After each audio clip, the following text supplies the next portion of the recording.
రోజా, కొడాలి నాని, వల్లభనేని వంశీ, జోగి రమేష్, దేవినేని అవినాష్, ఇంకా చాలామంది ఉన్నారట. రెడ్ బుక్, లోకేష్ గారు రెడ్ బుక్లో మరి వాస్తవంగా వీళ్ళ పేర్లు ఉన్నాయో లేవో అన్నది రానున్న రోజుల్లో తెలుస్తుంది. కానీ వీళ్ళ మెడకి పూర్తి స్థాయిలో ఉచ్చు బిగుసుకుంది. దీన్ని ఎవ్వరూ కాపాడలేరు. వీళ్ళు అరెస్టుల్ని ఆపలేరు. వైఎస్ఆర్సీపీకి కష్టకాలం. ఆంధ్రప్రదేశ్ రాజకీయాల్లో జరిగిన పరిణామాలను ఒకసారిగా మనం వెనక్కి వెళితే 2019 నుంచి 2024 వరకు జరిగిన సంఘటనలు ఒకటి కాదు, రెండు కాదు. ఎవరికి నచ్చినట్టు వాళ్ళు ఇష్టం వచ్చినట్లుగా చెలరేగిపోయారు. ప్రజాస్వామ్యంలో ఉన్నాము, ఒక ఉన్నతమైన పదవుల్లో ఉన్నాము. కోట్లాది మంది మనల్ని నమ్మి ఓటు వేసి అధికారాన్ని ఇచ్చారు. కానీ అధికార మదం ఈరోజు వీళ్ళని వెంటాడుతుంది. చాలామంది ఉన్నారు, 175 నియోజకవర్గాలు, 25 పార్లమెంట్ నియోజకవర్గాలు. కానీ కొంతమంది పేర్లే ఎందుకు పదే పదే ప్రస్తావనకు వస్తుంది. సో సర్వం వాళ్ళు పూర్తి స్థాయిలో మర్చిపోయారేమో, లేకపోతే ఫ్యూచర్ అంతా వాళ్ళదే అనుకున్నారేమో. ఎవరు మనల్ని పట్టించుకోలేరు, మన ఎవడేం చేస్తాడులే అనే ధీమాలు ఈరోజు వీళ్ళందరికీ కూడా శాపాలుగా మారిని. గతం వీళ్ళని వెంటాడుతుంది. ఇందులో భాగంగా మొదటి వరుసలో ఉన్న వ్యక్తుల్లో చూసుకుంటే ఆర్కే రోజా గారు. ఈవిడ మాట్లాడిన మాటలు ఒక మహిళని కూడా ఆవిడ మర్చిపోయారా అనుకునే విధంగా ఆవిడ చేసిన ప్రస్తావనలు. ఎవరిని వదలలేదు. చంద్రబాబు నాయుడు గారిని, లోకేష్ గారిని, పవన్ కళ్యాణ్ గారిని, ఎవరు దొరికితే వాళ్ళని ఇష్టం వచ్చినట్లుగా చాలా దారుణంగా బహిరంగంగా విమర్శలు. నోటికి ఎంత వస్తే అంత స్థాయిలో విడుచుకుపడ్డారు. మరి ఆనాటి ఆ గతాన్ని ప్రస్తుత అధికార పార్టీ నేతలు వదిలేస్తారా? సరే, వాళ్ళు వదిలేస్తారో వదిలీరో, కక్ష సాధింపు చర్యలో అంటే ఎవరికి నచ్చినట్టు వాళ్ళు రాసుకుంటారు పొలిటికల్ సర్కిల్స్లోని. రోజా గారు రాతప్పుడు అధికార కూటమి ప్రభుత్వం చేతుల్లో ఉంది. ఎందుకు, ఏం చేసింది ఆవిడ అంటే, ఓకే మాట్లాడినంతట్లో లేదా బహిరంగంగా విమర్శించినంతట్లో అరెస్టులు చేస్తారంటే అవి ఏవి కూడా టచ్ చేయట్లేదు. వీళ్ళు చేసిన తప్పులు, వీళ్ళు చేసిన అవినీతిని ఒక్కొక్కటి తవ్వి ఈరోజు ఆమెకు బిగిస్తున్నారు. అవి ఆడదాం ఆంధ్ర. ఆడదాం ఆంధ్ర గురించి చాలా అంగరంగ వైభవంగా ఒక రేంజ్లో మేడం గారు కూడా, ఒకసారి విజువల్స్ చూడండి, ఆవిడ కూడా కబడ్డీ కబడ్డీ కబడ్డీ కబడ్డీ అని ఒక ఆట ఆడుకుంది. గ్రౌండ్లోనే కాకుండా బయటకు వచ్చి ప్రతిపక్షంలో ఉన్న వాళ్ళని కూడా ఆ రకంగానే నోటితో ఆడుకున్న రోజా గారు మామూలుగా ఆడుకోలేదు, మామూలుగా మాట్లాడలేదు. సో చాలా యాక్టివ్గా ఉంటారు, మంచి హీరోయిన్, అందరూ ఒప్పుకోదగ్గది. కష్టపడ్డారు, రాజకీయాల్లో నిలదొక్కున్నారు, మంత్రి స్థాయికి ఎదిగారు.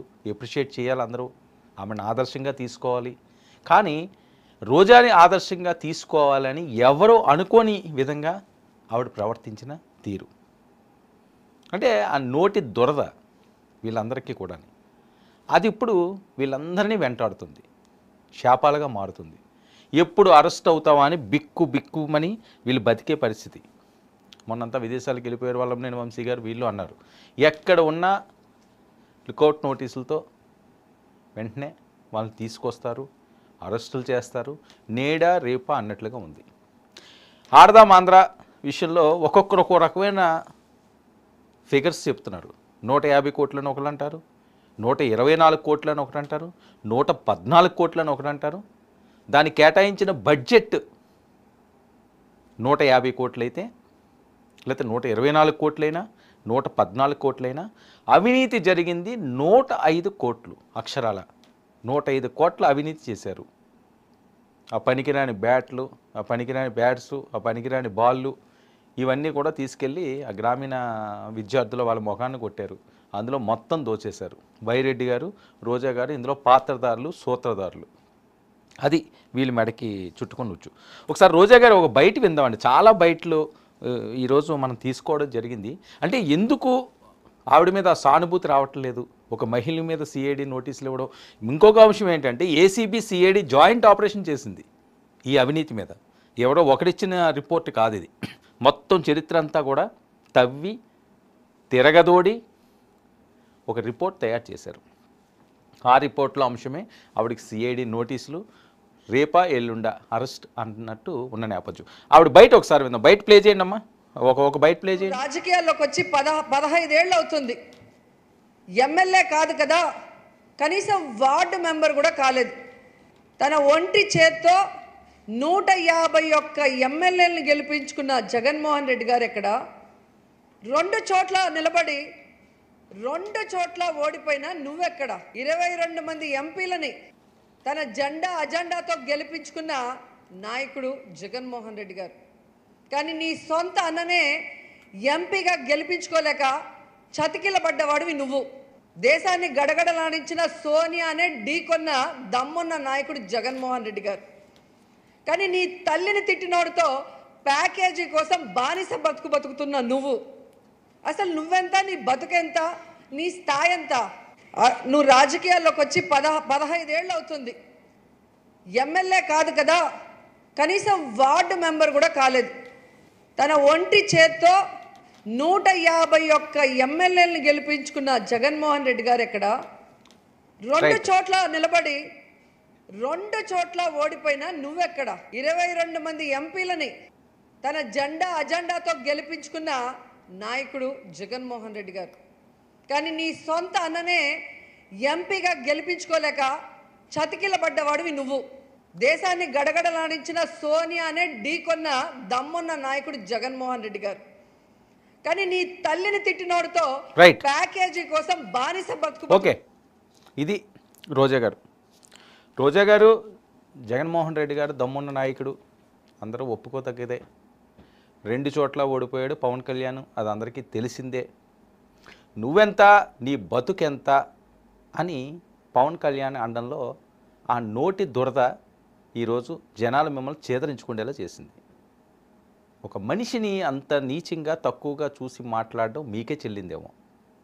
జగన్మోహన్ రెడ్డి గారిని పొగుడుతున్నారు కదా, మేము పొగుడుతాం, ఆయన నిజంగా గట్స్ ఉన్నాయనే. సరే, అవినీతి చేసాడా లేదా అవన్నీ కూడా ఏసీబీలు చూసుకుంటాయి, సిఐడీలు తీసుకుంటాయి, సిబిఐ కేసులు వాళ్ళు చూసుకుంటారు, అది ఎవరికి సంబంధం లేనిది. వేరే అంశాలు, తప్పు చేస్తే ఆ శిక్ష అనుభవించక తప్పదు, ఎంత గొప్పోడైనా సరే. ఆయన నిజంగా దమ్మున్న నాయకుడే. సోనియా గాంధీ గారిని ఎదిరించాడు, సొంతంగా పార్టీ పెట్టుకున్నారు, వాళ్ళ నాన్నగారు వారసుడిగా వచ్చారు, ఒక్క స్థానం నుంచి ఎంతవరకు విజయం సాధించారు, గొప్పగా చెప్పుకోవాలి. పవన్ కళ్యాణ్ చేతకానోడా, పనికిమాలినోడా? ఏంటి ఆ మాటలేంటి? నువ్వెంత, నీ బతుకెంత అంటే పవన్ కళ్యాణ్కి ఏమీ అసలు ఆ స్టేచర్ లేదా? మీకంట గొప్ప నటుడు కాదా అతను? మీకంట సూపర్ స్టార్ కాదా? మరి అదే వాళ్ళంటే నువ్వెంత, నీ బతుకెంత, నువ్వు చేసిన సినిమాలు ఎంత అని వాళ్ళే మాట్లాడితే ఎక్కడ తీసుకెళ్ళి పెట్టుకోవాలి తలని? ఎందుకు ఇలాంటివన్నీ కూడా? రాజకీయ పరంగా మనకే సర్వం తెలుసు, మన ఎవ్వడు ఏమీ చేయలేడు అని ఆ గర్వమే కదా ఈరోజు మిమ్మల్ని దించింది, ఇంత దారుణమైన స్థితికి ఈడ్చింది. సో అవన్నీ వీళ్ళు ఎందుకు మర్చిపోతారనుకుంటున్నారు? ఎందుకు మీ మీద కేసులు పెట్టరు? చంద్రబాబు నాయుడు గారిని అరెస్ట్ చేశారు కదా, ఊరుకుంటారా? ఇంకా లోకేష్ గారిని అయితే ఆ బయటలు వింటే చాలా దారుణంగా ఉంటుంది. నేను చాలాసార్లు కూడా నేను చెప్పడం జరిగింది, లోకేష్ గారిని మీరు చిన్నప్పటి నుంచి మీ కళ్ళ ముందు ఎదిగిన కుర్రాడైన ఖచ్చితంగా. ఎందుకంటే మీ ప్రస్థానం అంతా తెలుగుదేశం పార్టీయే కదా, మహిళా అధ్యక్షురాలుగా మీరు చేశారు కదా. మీ కళ్ళ ముందు ఎదిగిన పిల్లాడిని ఆడు పప్పుగాడు, ఉప్పుగాడు, తొక్కగాడు, తోటకూడగాడు అని అనే హక్కు మీకు ఎక్కడుంది? సరే, మిమ్మల్ని కూడా వాళ్ళు ఏవో అందులో యాక్ట్ చేశారు, ఇందులో యాక్ట్ చేశారు అని ఇమేజ్లు పెట్టారు, అది తప్పే, దాన్ని తప్పనే ఖండించాం. అంటే మనిషి అన్న వాడికి పశ్చాత్తాపం అన్నది ఉండాలి. మరి ఆ పశ్చాత్తాపం మీకు వస్తుందో లేదో తెలియదు, కానీ చాలా దారుణమైన మాటలు, ఇష్టం వచ్చినట్లుగా మీరు ఇచ్చిన స్టేట్మెంట్లు ఈరోజు నిజంగా మీకు చాలా ఇబ్బంది కలిగించే పరిస్థితి. మిమ్మల్ని ఎవడో కూడా ఆదుకోలేడు అన్నది వాళ్ళ సర్కిల్స్లో వస్తుంది. పవన్ కళ్యాణ్ చిరంజీవి గారి తమ్ముడిగా ఆయన సినిమాల్లో ప్రవేశించవచ్చు, కానీ ఆయన సొంతంగా క్రేజ్ని సంపాదించుకున్న హీరో. ఈరోజు తెలుగు ఇండస్ట్రీలో ఒక టాప్ స్థాయికి, నెంబర్ 1 స్థాయికి చేరుకున్న హీరోయిజం అయింది ఒక పవర్ స్టార్గా. సో అందరూ ఒప్పుకోదగిందే కదా. మీరు నువ్వెంత, నీ బతుకెంత అంటే ఏంటి, ఆయన బతుకేంటి? పవన్ కళ్యాణ్ బతుకుతోటి మీరు ఏ రకంగా కంపేర్ చేసుకోగలరు? చిరంజీవి గారు మీరు రాజకీయాలకు వచ్చినప్పుడో లేకపోతే మీరు హీరోగా ఉన్నప్పుడో మీ బ్యాక్గ్రౌండ్ ఎవరో కూడా ఇప్పుడు వాళ్ళు ఏం మాట్లాడలేదే. సో వాళ్ళ బ్యాక్గ్రౌండ్ గురించి మీరు మాట్లాడేస్తారు. అప్పటికే నాకు తెలిసి కోటీశ్వరుడు. మీరు సినిమాల్లోకి వచ్చేసరికి అతను స్టార్, నెంబర్ 1 స్టార్ చిరంజీవి గారు. వాళ్ళ తమ్ముడు ఆ ఇంటికి వారసుడు, ఆమెను పెద్ద కొడుకులో చూసుకుంటారు సురేఖ గారుని వాళ్ళని. వాళ్ళకి ఏం కావాలి? ఆయన ఏమో రోడ్డు మీద ఎక్కడన్నా వేరే రకంగా బతికొచ్చినాడా, పెరిగొచ్చినాడా? నాకు తెలిసి అతను స్టార్టింగ్ టైంలో ఏదో వాళ్ళ ఫాదర్ ఉద్యోగం చేసినట్టు కొద్దిగా ఇబ్బంది పడి ఉంటుందేమో, కానీ యుక్త వయసు వచ్చేసరికి అతను ఒక లెవెల్లోనే ఉన్నాడు. ఆర్థికంగా చాలా స్ట్రాంగ్ అయిపోయారు ఆ టైంలో. మరి నువ్వెంత, నీ బతుకెంత అంటే ఒక మెగాస్టార్ చిరంజీవి లాంటి వాడిని, ఇండియాలో స్టార్డమ్ ఉన్న ఒక అగ్ర హీరోని సెంట్రల్ మినిస్టర్ కూడా చేశాడు. ఆయన ఒక పార్టీ పెట్టాడు, అధ్యక్షుడు. సో ఇంత బ్యాక్గ్రౌండ్ ఉన్న వాళ్ళని ఎవరో ఏదో మనల్ని పొగుడుతారు కదా, ఒక 4 వ్యూస్ వస్తాయి కదా, సోషల్ మీడియాలో కొద్దిగా హల్చల్ చేయొచ్చు కదా అని చెప్పి అలా మాట్లాడడం అన్నది ఎంత దారుణమైన మాటలు. ఈరోజు ఎవ్వరు కూడా అయ్యో రోజా, అయ్యో పాపం అనే పరిస్థితి లేదు. అది మీ దుస్థితి. ఇది కదా మనం బాధపడాల్సింది. ఇంకో బయట ప్లే చేయండి.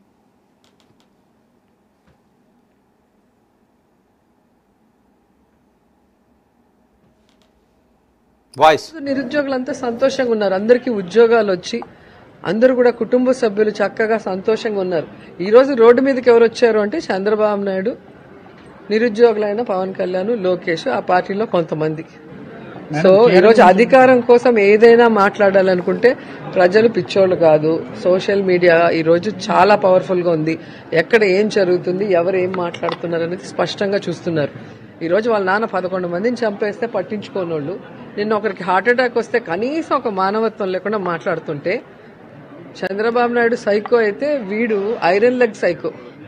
వీడు ఫస్ట్ టైం వచ్చాడు గోదావరి పుష్కరాలకి 29 మందిని మింగేశాడు.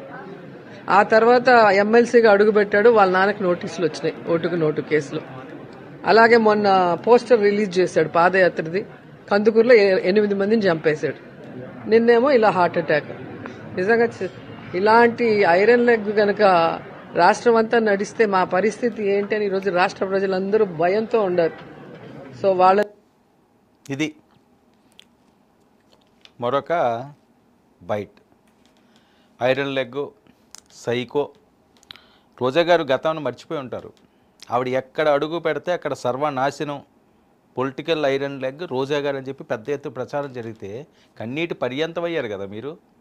చాలా ఆవేదన వ్యక్తం చేశారు కదా.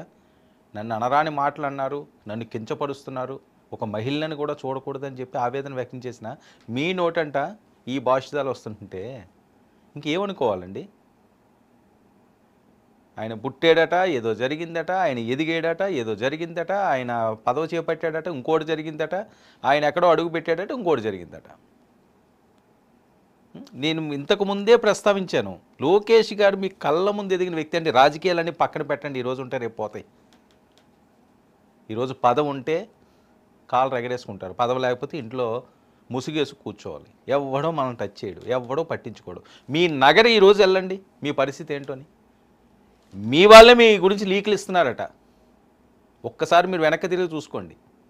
మీ వాళ్ళే మీ అవినీతి లీకులు ఇస్తున్నారు. ఇది వస్తున్న వార్తలు. మరి అందులో ఏ అంశాలు ఉన్నాయో మీరే చెక్ చేసుకోవాలి. ఎవ్వరు బయట వాళ్ళకి తెలియదు కదా. బయట వాళ్ళకి ఏం తెలుస్తుంది? రోడ్డును పోయేవాడికి ఏమైనా తెలుస్తుందా మనం చేసిన కార్యాలు ఏమైనా? మన పక్కింటోడో, మన ఎదురింటోడో, మన వెనకింటోడో, మన ముందింటోడో, లేకపోతే మనతో తిరిగిపోడో, మన ఫాలో అయ్యేవాడో, వాళ్ళే ఇవ్వాలి కొన్ని లీకులు బయటికి రావాలంటే. మీ వాళ్ళు, మీ సొంత మనుషులే మీరు చేసిన అవినీతి అంతా కూడా మీ మీద విరక్తి కలిగి ఆ ఇన్ఫర్మేషన్ అంతా సిఐడీలకి, ఏసీబీలకి అందిస్తున్నారట, మీ చిట్టాలన్నీ కూడా. మరి దాని నుంచి ఏ రకంగా బయటపడతారో అన్నది మీకే తెలియాలి. ఇక చెన్నైలో మకాం మారుస్తున్నారు. చెన్నైలో ఆల్రెడీ ఉన్నారు. ఎందుకంటే మీ అత్తింటి వారి ఆస్థానం కదా అది చెన్నై. సెలవుమణి గారు సెలవుమణి గారి ప్రాంతం కాబట్టి చెన్నైలో అయితే సేఫ్గా ఉండొచ్చని. ఇక ఆంధ్రప్రదేశ్ రాజకీయాలు కూడా మీరు వదిలేస్తున్నారని వస్తున్న టాకు. మీరు అంత ఈజీగా రాజకీయాలు అయితే వదలరు, ఎందుకంటే కొద్దిగా గట్స్ ఉన్న లేడీయే కదా. మీరు డ్యాన్స్ ఎంత అద్భుతంగా వేస్తారో మాటలు కూడా అంత అద్భుతంగానే మాట్లాడతారు, కానీ ఆ మాట్లాడే తీరు అది కొద్దిగా వేరే రకంగా వెళ్తుంది. కాబట్టి మొదటి టార్గెట్ మీరే అయ్యారు. ఒకసారి ఏసీబీ, ఒకసారి సిఐడి నోటీసులు ఇచ్చి 105 కోట్లు స్కామ్ రెడీగా ఉంది అంటే దాని నుంచి ఏ రకంగా తప్పించుకోగలరు? ఆ విజువల్స్ అన్నీ మీరు చూడండి. ఇందాక మీరు ప్రస్తావించారు, సోషల్ మీడియా ఈరోజు ఏం చేసినా చూస్తుంది. సోషల్ మీడియా నుంచి ఎవ్వరూ తప్పించుకోలేరు. సోషల్ మీడియా చూపిస్తుంది మీ డ్యాన్స్లో. తప్పేం లేదు, మీరు ఒక హీరోయిన్ కాబట్టి మంచి డ్యాన్సరు, మంచి నటి, బాగా నటిస్తారు, బాగా డ్యాన్స్లు వేస్తారు, చాలా అద్భుతంగా మాట్లాడతారు. పబ్బుల్లో కూడా మీరు వేసిన డ్యాన్స్లు అని చెప్పి అవి కూడా తీశారు. ఒక మంత్రి స్థాయిగా ఉన్న వాళ్ళు ఈ రకంగా చిందులేస్తారని మొన్న ఎప్పుడో ఫారెన్ వెళ్ళినప్పుడు అక్కడ వేసుకున్న డ్రెస్ మీద వాళ్ళు, అంటే సోషల్ మీడియా మీరు మాట్లాడినట్టే చేస్తున్నారు. వాళ్ళు ఏం వేరే రకంగా ఏం చేయట్లేదు, అక్కడ ఏం క్రియేట్ చేయట్లేదు. సో అందుకనే జాగ్రత్తగా ఉండాలి అన్నది. ఎందుకంటే గతంలో లోకేష్ గారు కూడా ఏవో అప్పుడు ఇమేజ్లు అవి వచ్చినాయి, ఫారెన్లో ఎవరో ఫ్రెండ్స్ తోటి ఏదో స్విమ్మింగ్ పూల్లో అవి ఉన్నారన్నారు, అవేవో మార్ఫింగ్లు అన్నారు. సో ప్రతిదీ కూడా సోషల్ మీడియా గమనిస్తుంది. మీ బయటలన్నీ కూడా నిక్షిప్తమై ఉంటాయి. ఇది ఇక్కడతో ఏమీ ఆగిపోదు. ఈరోజు కాదు, రేపు కాకపోతే ఎల్లుండి కాకపోయినా ఇంకో రోజైనా మీ బయటలన్నీ కూడా లైబ్రరీలో స్టోర్ అయి ఉంటాయి అందరి దగ్గర. దాని అవసరం వచ్చినప్పుడు అలా నెమ్మదిగా మన బ్యాంక్ బ్యాలెన్స్ ఉన్నప్పుడు అవసరమైనప్పుడు తీసుకుంటారు చూసారా ఖర్చులకి, మన అవసరాల కోసం. ఆ రకంగానే వీళ్ళు కూడా ఒక్కొక్కటి మీ ఆయుధాలన్నీ కూడా తీస్తుంటారు. మీరు మీ లైబ్రరీలో మీదంతా దాచిన అంశాలన్నీ కూడా. సో వీళ్ళతో పాటుగా ముఖ్యంగా ఇంకోటి అండి, టీటీడీలో కూడా చాలా దారుణాలు జరిగినాయి. టీటీడీలో కూడా చాలా అక్రమాలు చేసినాయి అని చెప్పి పెద్ద ఎత్తున అప్పుడు వైరల్ అయింది. మరి ఆ గుట్టే రకంగా చూస్తారో. టీటీడీ ఉద్యోగులు ఇంటి స్థలాల భూసేకరణలో కూడా పెద్ద ఎత్తున మీరు గోల్మాల్ చేశారట. ఏమో వాళ్ళు చెప్తున్న రిపోర్ట్స్, అది మా ఇన్వెస్టిగేషన్ ఏం కాదు, బయటికి వస్తున్న అంశాలు. అంటే ఒకటి తప్పితే ఒకటండి, ఇంకెంతకు మించి ఇంకేం కావాలి? క్లియర్గా పిక్చర్ మన కళ్ళ ముందు కదలాడుతుంది. అది 70mm స్క్రీన్లోని. ఒకటి మిస్ అయితే ఇంకొకటి, ఇంకోటి మిస్ అయితే ఇంకొకటి, లోపలికి వెళ్ళడం ఖాయం. ఇది వాళ్ళు సేకరించిన అంశాలు. స్కెచ్ అని నేను అన్నాను, ఎందుకంటే తప్పు చేసిన వాళ్ళు మాత్రమే రెడ్ బుక్లో ఉంటారని కదా వాళ్ళు ప్రస్తావిస్తున్నారు. ఆ తప్పు ఎవరు చేస్తే వాళ్ళు, అది మీరు అవనియండి, ఇంకొకరు అవనియండి, ఇంకొకరు అవనియండి. కానీ ఇప్పుడు వైసీపీ చాలా కష్టకాలంలో ఉన్నది. వాళ్ళని ఎలా పోలుస్తున్నారంటే క్రికెట్ టీం కింద పోలుస్తున్నది. కానీ క్రికెట్ టీం అయినా సరే 11 మందితో ఇంపార్టెంట్ మ్యాచ్లు ఆడలేదు. ఎక్స్ట్రా ప్లేయర్ ఖచ్చితంగా ఉండాలి. ఎవరికైనా ఇంజూరీ అయిందనుకోండి, 12th మ్యాన్ లేకుండా ఎలాగ ఆడతారు? ఏ మంచి మ్యాచ్ల్లో ఉన్నా ఓ బ్యాచ్ చెల్లిందంటే ఖచ్చితంగా ఎక్స్ట్రా ప్లేయర్లు ఉండాలి. అప్పుడు కొద్దిగా సేఫ్గా ఉంటుంది. కానీ మీకు ఎక్స్ట్రా ప్లేయర్ లేని టీం అయిపోయింది. ఇందులో ఉన్న వాళ్ళందరూ కూడా సింగిల్ డిజిట్కి వచ్చేస్తారు. అసలే ప్రతిపక్షం లేని పరిస్థితి. మరి ఏ రకంగా నెట్టుకొస్తారు? ఏ రకంగా నిలబడతారు? ఏ రకంగా పోట్లాడతారు? ఏ రకంగా ప్రజల విశ్వాసం చూరగొంటారు? 5 సంవత్సరాల్లో మీరు చేసిన పని ఏంటి? అవన్నీ ఎందుకు మర్చిపోతారు? ఇప్పుడు మీ మీద సానుభూతి లేకుండా ఎందుకు చేసుకున్నారు? ఇవి కదా ప్రజల నుంచి రెగ్యులర్గా వచ్చే అంశాలు. సో ఈ పరిస్థితుల్లో వారు చేసినవి సిఐడి దర్యాప్తులో చాలా ఊహాగానాలు వస్తున్నాయి. అందులో నేను చెప్పింది ఒకటి, ఆడదాం అందరూ. ఇప్పుడు మీరు ఆడుతున్నారు చూసారా, ఆ ఆటలో పెద్ద ఎత్తున స్కామ్ జరిగింది. టీటీడీ ఉద్యోగులు, మరి టీటీడీ ఉద్యోగుల స్థలాల భూసేకరణకి మీకు నగరంలో ఉన్న ఎమ్మెల్యేకి సంబంధం ఏంటో, టూరిస్టు మినిస్టర్కి దీనికి దానికి లింక్ ఏంటో.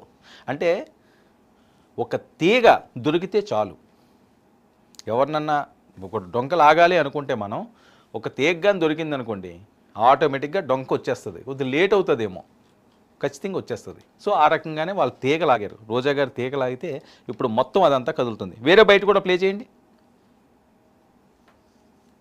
ఎప్పుడు చంద్రబాబు నాయుడు ఏం మాట్లాడతాడో, ఏం విమర్శిస్తాడో దాన్నే రీమేక్ చేస్తూ, పవర్ స్టార్ కాదు ఈయన రీమేక్ స్టార్ అన్నట్టుగా పవన్ కళ్యాణ్ కూడా నిన్న వెళ్ళి అదే హడావిడి చేస్తున్నాడు.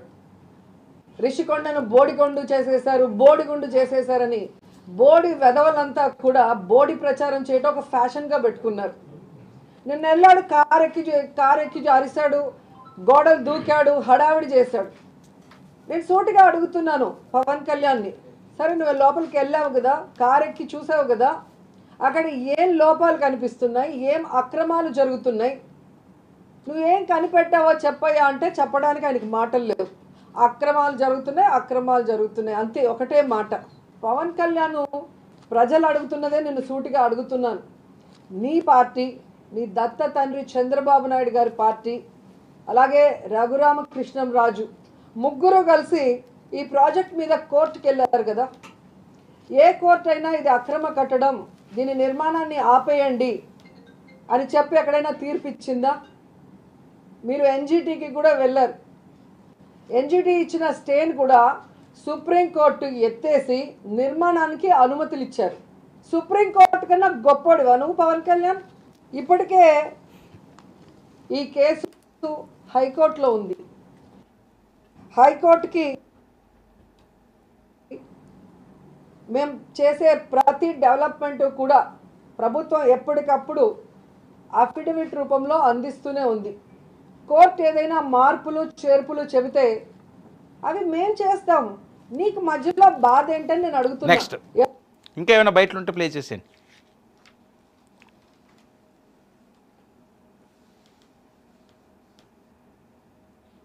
అన్నం పెట్టకుండా ఆయన పార్టీని లాగేసుకొని, ఆయన మీద చెప్పులేసి, ఆయన మైక్ లాగేసుకొని, ఆయన్ని ఏడిపించి ఆయన చావుకు కారణమయ్యారే, అది కక్ష సాధింపు. ముద్రగడ పద్మనాభంని ఒక సీనియర్ మోస్ట్ వయసు అయిపోయింది పెద్ద మనిషి అనేది చూడకుండా ఆయన్ని అరెస్ట్ చేయించారే, దాన్ని కక్ష సాధింపు అంటారు. ముద్రగడ పద్మనాభం గారి భార్యకి ఆపరేషన్ అయి కూర్చోలేని పరిస్థితులు ఆమె ఉంటే ఇసిరి పోలీసుల వ్యాన్లో వేసి వాళ్ళ కోడళ్ళని అమ్మనాభూతులు తిట్టారే, ఆ కొడుకుని పోలీసులతో ఎలా కొట్టించారో వీడియోల్లో చూసారే, దాన్ని కక్ష సాధింపు అంటారు.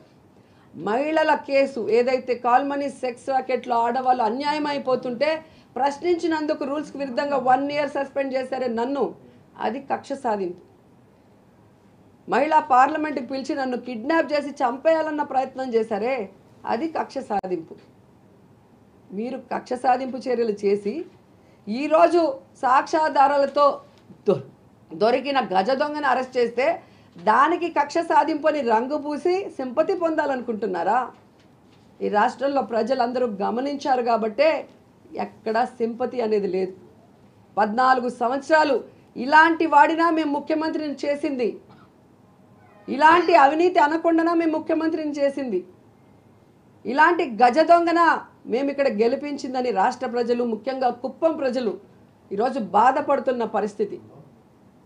అందుకే ఎవ్వరు కూడా ఈ బంద్లో పాలు పంచుకోలేదు. కానీ ఒక దరిద్రుడు ఉన్నాడు, అవినీతిలో అరెస్ట్ అయిన ఒక యదవ కోసము నేను సపోర్ట్ చేస్తున్నానని ఒక దరిద్రుడు సపోర్ట్ చేసినాడు అంటే అది ఎవడో కాదు, జనసేన పార్టీని పెట్టి దాన్ని చంద్రసేనగా మార్చి చంద్రబాబు నాయుడికి ప్యాకేజీ కోసం ఊడిగం చేస్తున్నాడే పీకే, ఆయనే. ఎన్టీఆర్కి అన్నం పెట్ట రైట్. ఇది రోజా గారు విశ్వరూపం. చంద్రబాబు నాయుడు గారు వయసు ఎంత, ఆయన బ్యాక్గ్రౌండ్ ఏంటి, ఆయన రాజకీయ చరిష్మా ఏంటి. ఓకే, చంద్రబాబు నాయుడు గారిని ఏదో పొగడ్డానికో పవన్ కళ్యాణ్ పొగడ్డానికో నాకు అవసరం లేదు, అందుకు నేను మాట్లాడట్లేదు. జరిగిన వాస్తవాలు ఈరోజు వైసీపీ నాయకులందరూ కూడా కక్ష సాధింపు అని పదే పదే మాట్లాడుతున్నాడు. కాబట్టి దాని గురించి ప్రస్తావించే సందర్భం ఇది. యాజ్ ఏ జర్నలిస్ట్గా చంద్రబాబు నాయుడు గారు తప్పు చేస్తే ఖచ్చితంగా అరెస్ట్ చేయండి, చేశారు కదా, దాన్ని నిరూపించండి. జగన్మోహన్ రెడ్డి గారు కూడా అరెస్ట్ అయ్యారు, జైల్లో ఉన్నారు, ఆ కేసులు ఇంకా నడుస్తున్నాయి, రేపు శిక్ష పడుతుంది. ప్రధానమంత్రి స్థాయి అయినా రాష్ట్రపతి స్థాయి అయినా ఎవరైనా ప్రపంచంలో తప్పు చేస్తే దానికి ఆధారాలు దొరికితే అది నిజమని నిరూపిస్తే శిక్ష తప్పదు, కటకటాలు లెక్క పెట్టక తప్పదు. వాడెంత గొప్పవాడైనా ఎవ్వరూ దాన్ని కాదనరు, ఎవ్వరూ వెనకేసుకురారు. కానీ మనం మాట్లాడే తీరు, వెధవ, దరిద్రుడు, ఇవి మన భాష. మనం ప్రజలకి నేర్పే భాష. ఒక రాజకీయ నాయకుడిగా, ఒక మంత్రి స్థాయిలో ఉండి, ఒక మహిళగా ఉండి కనీసం ఆలోచన లేకుండా, వయసుకి కూడా విలువ ఇవ్వకుండా వెధవ, దరిద్రుడు, ముష్టోడు, లేకపోతే ఇంకొకడో ఏం మెసేజ్ ఇద్దాం అనుకుంటున్నారు? గజ్జె దొంగలు, అనకొండలు. అంటే ఒక రోజా గారనే కాదు, ఇదందరికీ కూడా ఒక పరిపాటి అయిపోయింది. ఎవడికి నచ్చినట్టు వాడు రోడ్డెక్కి మీడియాల్లో ఇష్టం వచ్చినట్లుగా ప్రసంగాలు ఇవ్వడం. రాజకీయ నాయకులంటే ఈ జనరేషన్ అసహ్యించుకుంటే స్టేజ్కి తీసుకెళ్లారు. పవిత్రమైన రాజకీయాన్ని ఒక దేవాలయంలో చూడాల్సిన అసెంబ్లీలని 5 కోట్ల మంది 5.5 కోట్ల మంది మిమ్మల్ని నమ్మి మీకు పదవులు అప్పచెప్పి వాళ్ళు ఓట్లేసి మిమ్మల్ని గద్దెక్కిస్తే నెత్తి మీదకి ఎక్కి తొక్కమనా, ఇష్టం వచ్చినట్లుగా చెలరేగి మాట్లాడమనా? ఏం మెసేజ్లు ఇస్తున్నారు, ఏం మాట్లాడుతున్నారు? చంద్రబాబు నాయుడు గారిని ముద్రగడ పద్మనాభం గారి కోసం ప్రస్తావించారు. ముద్రగడ పద్మనాభం గారిని నిజంగా అలా చేస్తే తప్పే. అందరూ ఖండించిన వాళ్ళు ఖండించారు, అందులో ఉన్న అంశాలు చూశారు. మీరేం చేశారు? చంద్రబాబు నాయుడు గారిని మీరు అరెస్ట్ చేయలేదా? సరే, చంద్రబాబు నాయుడు గారి మీద పవన్ కళ్యాణ్ గారికి నమ్మకం ఉంది, వాళ్ళు కలిసి వెళ్ళాలనుకున్నారు. వాళ్ళు ఏం చేశారు? ఓటు చీలకూడదన్నది కదా అతని నినాదం. అదే నినాదంతో అతను వెళ్ళాడు. కట్ చేస్తే ఏమైంది? 100% స్ట్రైక్ రేట్తో మీకు ముచ్చెమట్లో పెట్టించి మూలన కూర్చోబెట్టాడు. ఏం చేస్తారు ఇప్పుడు? ఇప్పుడు పవన్ కళ్యాణ్ గారి ఎప్పటికన్నా మీ జీవితంలో మళ్ళీ పవన్ కళ్యాణ్ని ఒక మాట అని పేరు ఉంటుంది, దత్త తండ్రి. ఏంటి దానికి అర్థం ఏంటి? రోజా గారు లేకపోతే ఇంకొకరు మాట్లాడేవాళ్ళు, దత్త తండ్రి ఏంటి? ఎంత అసహ్యమైన భాషది. దత్త తండ్రి ఏంటి? ఎవరిని ఏ రకంగా ఏం ప్రస్తావిస్తున్నారు? కుటుంబాల జోలికి ఎందుకు వెళతారు? అప్పుడు అదే పరిస్థితి చంద్రబాబు నాయుడు గారి కుటుంబం మీద. 40 సంవత్సరాల సుదీర్ఘ రాజకీయ జీవితం ఉన్నాయని వెక్కి వెక్కి ఏడ్చే స్టేజ్కి తీసుకువెళ్ళారు. మరి అవన్నీ కూడా మీకు శాపాలుగా మారలేదా? చంద్రబాబు నాయుడు గారు అరెస్టు దగ్గర నుంచే కదా మీకు డౌన్ఫాల్ స్టార్ట్ అయింది. మీ పతనం అక్కడి నుంచే మొదలైంది. మీరు ఒకసారి చెక్ చేసుకోండి కావలిస్తే. ఏదో ఆయన్ని అరెస్ట్ చేసేసాం అనుకున్నారు, అది మీకు మొత్తం మెడకు చుట్టుకున్నది. అది అక్కడి నుంచే మొదలైంది. ఇంకా వల్లభనేని వంశీ గారు ఆయన ఆ రకంగానే. ఇంకొక అంశం ఏంటంటే ఇక్కడ చాలా ఆశ్చర్యకరమైన అంశం, వీళ్ళంతా కూడా తెలుగుదేశం పార్టీ ప్రొడక్షను. అక్కడి నుంచి వచ్చిన మహానుభావులు వీళ్ళందరూని. రోజా గారు, వంశీ గారు, కొడాలి నాని గారు. కొడాలి నాని ప్రస్తావన ఎక్కడ ఉంది? కొడాలి నాని గారు ఎక్కడి నుంచి వచ్చాడు? ఎన్టీఆర్ గారి దగ్గర నుంచే కదా, ఆ పార్టీ నుంచే కదా. సరే, విభేదాలు ఉంటే విభేదించుకోండి, ఎవరో కాదంటారు. మీకు నచ్చకపోతే మాట్లాడడం మానేయండి, ఆ పార్టీలోకి వెళ్ళడం మానేయండి, వాళ్ళ ముఖం చూడడం మానేయండి, వాళ్ళ గురించి ప్రస్తావన చేయడం మానేయండి. ఎవరికైనా అంతే కదా. మీరు నాకు నచ్చలేదు, నచ్చకపోతే మీ జోలికి రానంతే, నేను మనకు వదిలేయని. అది కదా సంస్కారం. మనకు నచ్చలేదు కదా అని నోటుకు వచ్చినట్లుగా ఉన్నది లేనిది క్రియేట్ చేసి వాళ్ళ మీద ఇష్టం వచ్చినట్లుగా మాట్లాడుకోండి. ఎంతకాలం నడుస్తుంది? నడిచినంత కాలం నడుస్తుంది. తర్వాత పరిస్థితి మన వెనకాతలు ఎవరు రారు, ఒంటరి అయిపోతాం. మీకు పిల్లలు ఉన్నారు, మీకు ఒక కుటుంబం ఉంది, ఒక మంచి జీవితం ఉంది. ఇంకొకటి, మీ బెంజ్ కారుది కూడా ఏదో ఉందని మళ్ళీ ఇంకొక న్యూస్. మీ పిల్లలకి ఏదో బెంజ్ కార్లు అవి కొని ఇచ్చారు కదా, అవన్నీ ఎక్కడి నుంచి వచ్చినాయి ఏంటి అని మీరు మంత్రి అయిన తర్వాత అనుకుంటాను అది చేసింది. అంటే ఒకటి కాదు, అన్ని అంశాలని కూడా ఇందులోకి రాగుతారు. ఇక తదుపరి వికెట్ రోజా గారిదే. ఇంకా నెక్స్ట్ ఇంకా ఆవిడ దీని నుంచి తప్పించుకుంటే పరిస్థితి లేదు. అలాగే దేవినేని అవినాష్ కానీ, కొడాలి నాని గారు కానీ, వల్లభనేని వంశీ గారు కానీ, వీళ్ళంతా కూడా అదే లిస్టులో ఉన్నారు. జోగి రమేష్ వీళ్ళందరూ కూడా తెలుగుదేశం పార్టీ కార్యాలయానికి వెళ్ళి విచ్చలవిడిగా చెలరేగిపోయి మన ప్రభుత్వంలో ఉన్నామనో, అరే మన ఒక ఎమ్మెల్యే స్థాయిలో ఉన్నాం, ఆ ప్రమోషనే ఆయనకి మినిస్టర్ అంటారు జోగి రమేష్ గారు. ఆ రోజు వీరంగం. వీళ్ళు ఒకటి కాదు రెండు కాదండి, ఇష్టం వచ్చినట్లుగా ప్రవర్తించారు. అవన్నీ ఇప్పుడు జగన్మోహన్ రెడ్డి గారికి ఇబ్బందికరంగా మారే పరిస్థితి అయింది వీళ్ళు చేసిన తప్పులు. ఎందుకంటే ఒక ఇంటి పెద్ద ఎప్పుడు కూడా తన పెద్దరికాన్ని కాపాడుకోవాలి. ఎవరైనా పిల్లలు తప్పు చేస్తే మనమే కదా వాళ్ళని మందలించాలి. అది తప్పు కాదు బాబు, రైట్ అని చెప్పాలి. చెప్పకపోతే నువ్వు తండ్రివే కాదు, నీ ఇంటికి పెద్దరికమే ఉంది. నీ కొడుకు ఏదో తప్పు చేసి ఇంట్లోకి వస్తే అన్న ఒక 2 పేకాలి, లేకపోతే ఇది మంచిది అది తప్పు అలా చేయకూడదు అనాలి. ఎందుకు అది తప్పో, దానివల్ల పర్యవసానాలు ఏం జరుగుతాయో వివరించగలగాలి. అది కదా పెద్దరికం పాత్ర, ఇంటి పెద్ద పాత్ర. నేను వెళ్ళేదో ఒక ఎదవ పని చేసుకుంటూ వచ్చానని చెప్పి భలే చేసావునన్నా, నువ్వు అద్భుతం నాన్న, ఎలా చేసావు ఎంత అద్భుతంగానే అని చెప్పి ఆడి దగ్గర డీటెయిల్స్ తీసుకుండి, ఇదేనా, ఇది చిన్నది నాన్న, ఇంకా పెద్ద చేయనన్నా, నువ్వు పెద్ద చేస్తే బాగుంటుందంటే ఆడి జీవితం నాశనం అయిపోయినట్టేనా? నీ కుటుంబం పరువు రేపు ఎప్పుడన్నా ఆడు జైలుకి వెళ్తే రోడ్డును పడ్డట్టేనా?